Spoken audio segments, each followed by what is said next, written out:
When you see this piece of playground equipment, what do you see? Do you just see a piece of plastic? Do you just see a piece of metal folded into nothing? I see the most fantastic roller coaster in the universe. Hi, my name's Claire Blond, and I'm here today to talk to you about Luke's Way of Looking, a fantastic book that uses a lot of visual literacy. Apparently I have to do it because the government says that they have to test my English because I don't come from an English or Caucasian background. I honestly find this quite offensive, but because I'm 12 years old, I don't really get an opinion. Luke's Way of Looking is a story about a young boy who goes to school every day. While the other boys see the world in black and white exactly like their strict and disciplinarian teacher, Mr. Barraclough, Luke is different. He sees the world in vibrant, colourful, amazing ways, but no one understands him. In art class every Friday afternoon, his pictures are always different from the other boys, and Mr. Barraclough despises that. He screams, he roars like a lion, and Luke doesn't know why he does these things. One day, Luke, feeling depressed and melancholic, accidentally, on purpose, takes the wrong bus to school. He doesn't care. He's sick of being different. He's sick of being tortured by Mr. Barraclough. And then as he gets off the bus, he sees this strange white marble building. Since there's no people guarding it, he decides to go inside. A good idea. This is revealed in the pictures that Luke has discovered an astounding art gallery where everything, the scenery, the paintings, the sculptures, the electronics, the light, the sound, the world, it's all like he dreams. It's like his way of thinking.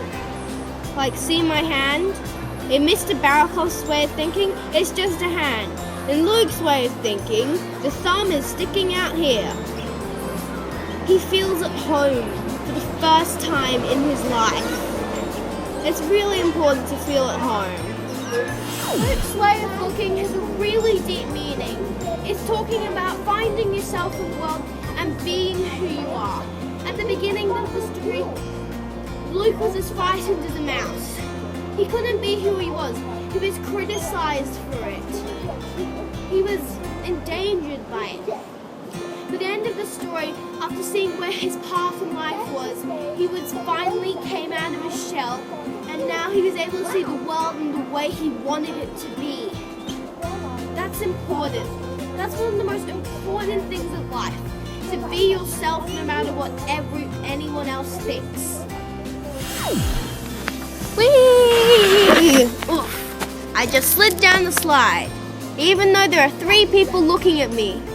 I'm trying to explain my point. I'm Luke. At the beginning of the story, as explained, he really worries about who he is. He hates how Mr. Barraclough discriminates him.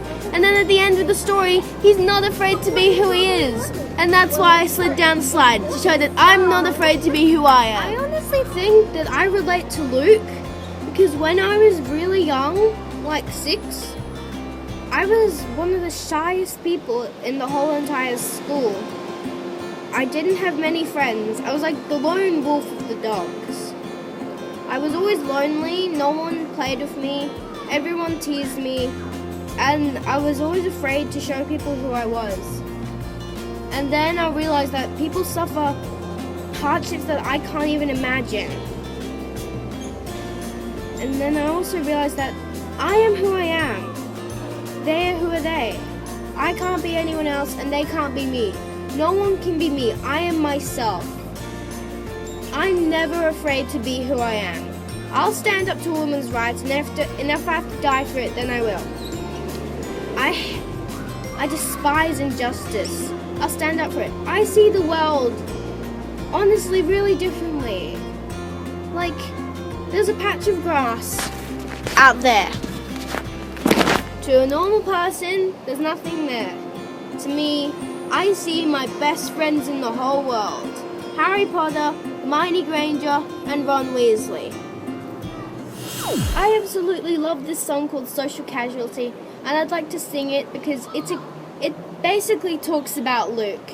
He's the social casualty of his friends. The authority tries to tell him what to do, but no matter what, he'll always be a social casualty, and he's not going to listen, and he's going to be who he is. So I'll sing it, even though I have a horrible singing voice. Save me from who I'm supposed to be. Don't wanna be a victim of authority. I'll always be a part of the minority. Save me from who I'm supposed to be.